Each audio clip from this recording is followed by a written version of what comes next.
I had chats with Tommy. He was in America and I was here in Germany, so it was very much a telephone conversations. But from that, I then developed some sketches and ideas, and we went from there. A lot of this movie is set in forests, cottages in forests, witches in forests, etc., etc. And the key was to find the right forests. We initially started looking within an easy radius of the studios, and then moved outwards and further out until we found the right look.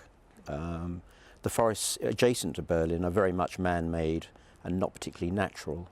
So it was a question of looking for something which was appropriate to a medieval forest without man interference. They're all ambitious in their way, apart from scale. I try and put as much thought into all of the sets, be they small or big. They all matter.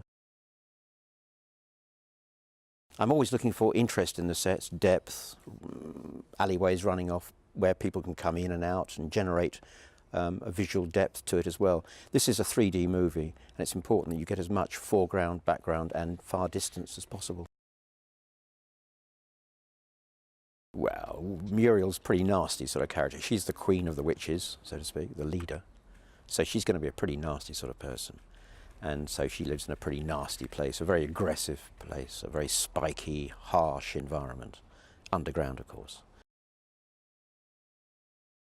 Essentially, there was it all developed from much conversation about where these witches come from, and the wardrobe department, the costume department, worked very closely with the concept artists we brought in to evolve these characters.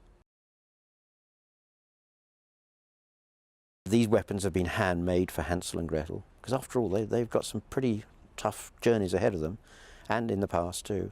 So they need weapons that are going to do the job.